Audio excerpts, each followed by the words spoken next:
Hello everyone and welcome! After the success of one of my latest videos where I talked about abilities referenced in the lore, I decided to make a new list of abilities. But this time we are going to talk about abilities that are not explained or straight up don't make sense.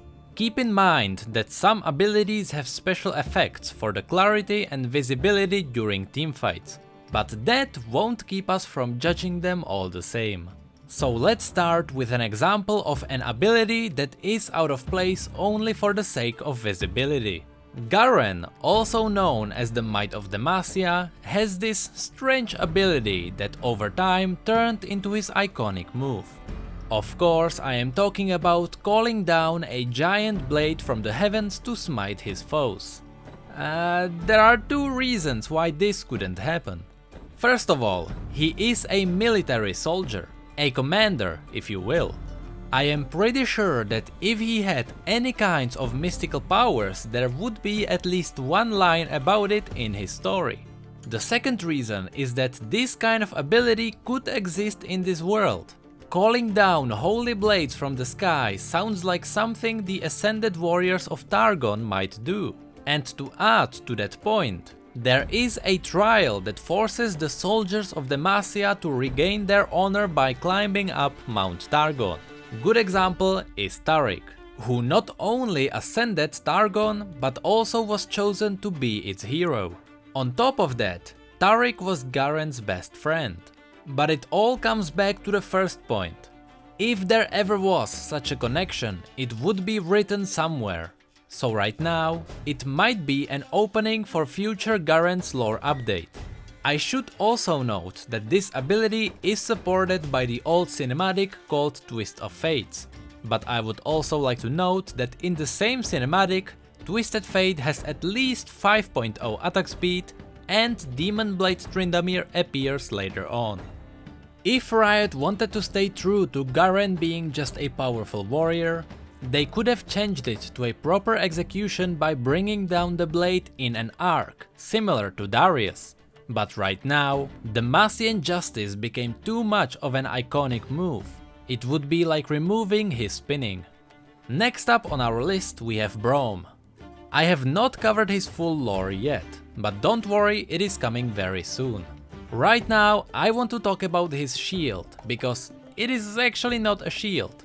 The story goes that once there was a troll child trapped in a cave behind magical door. Everyone from a nearby village came to help, but even the strongest warriors couldn't move the door.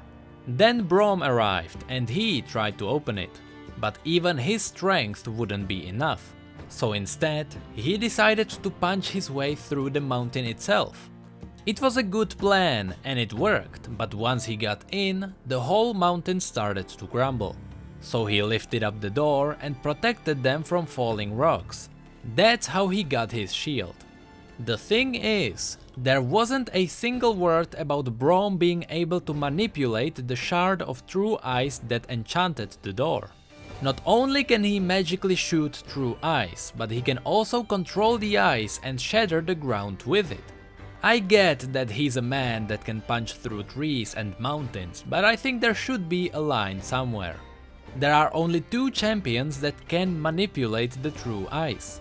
Lysandra, who can do so because she wields the powers of the Watchers, and Trundle, who allied with Lysandra in an exchange for her powers. This leads us to champion number 3, Sejuani. She is a warrior riding on a beast. Nothing more, nothing less. Where did that ultimate come from? Again, not a single word about her being able to throw blocks of ice that explode and freeze everything. Next up we have Riven. The shield, stun and jumping around are fine. Those are things small agile warriors could be able to do. But what's weird about Riven is her sword. This blade was given to her by Noxian High Command as a recognition for her skills in battle. To quote her lore, so exceptional was her passion that the High Command recognized her with Blackstone rune sword forged and enchanted with Noxian sorcery. The weapon was heavier than a kite shield and nearly as broad. perfectly suited for her tastes. And that's all we know about it. Why is it shattered, or how does it magically reforge itself? We don't know. The part where she shoots out wind with her ultimate can't be explained, as she is probably the one who killed the Master of Winds during the Noxian War against Ionia. The first part still lies in mystery.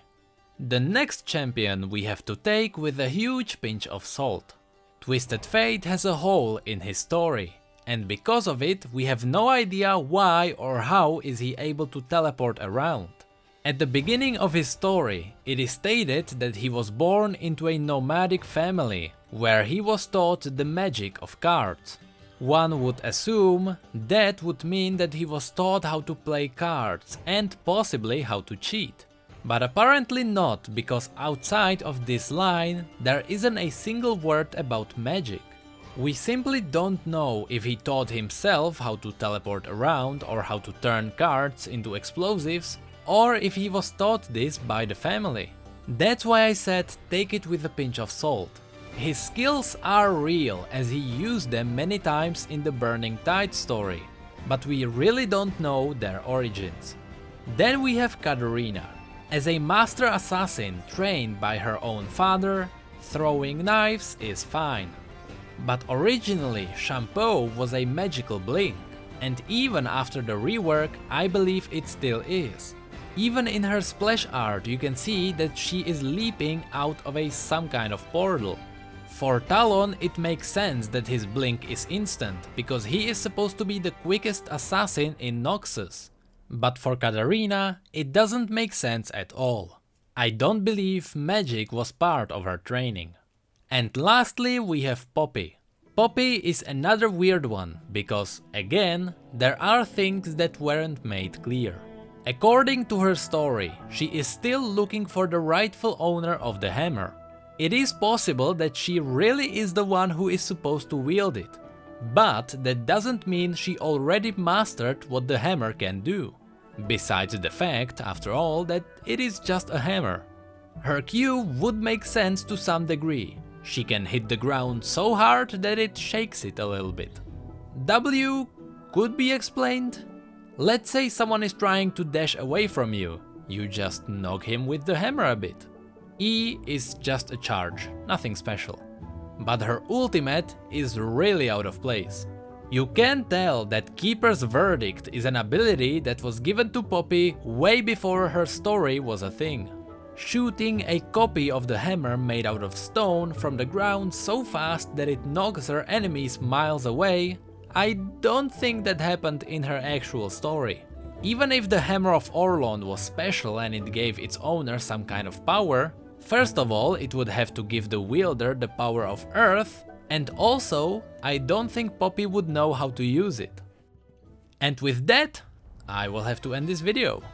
I didn't want to make another video about 10 abilities that don't make sense, because I would have to start talking about abilities that are just shady. And I wanted to focus on things that are totally out of place. So, if you enjoyed this video, feel free to like it and possibly comment below your own findings about abilities. If you want to talk to me, follow me on Twitter or Facebook. My PO box is still closed, but I'm getting a new one. And with that, thank you all so much for watching, and as always, thank you come again. So, I have not talked about thanking you in a while, so I would love to say thank you guys so much for the last, well, let's say year, since it's almost the end of 2016. The last year was probably one of the best time I ever had in my life, simply because I started making videos more seriously, I dare to say, even though I started last year mostly, but everything just kicked in. I am totally able to just make it into living. I could turn it into my job. That's why I'm maybe thinking about quitting school and stuff like that, but you would already know that if you follow me on Twitter, so you may be able to do that too. And yeah, just thank you guys so much for watching these videos, because I really enjoy making them and I hope you enjoy them, and let's all be a happy virtual family. So see you in the next one.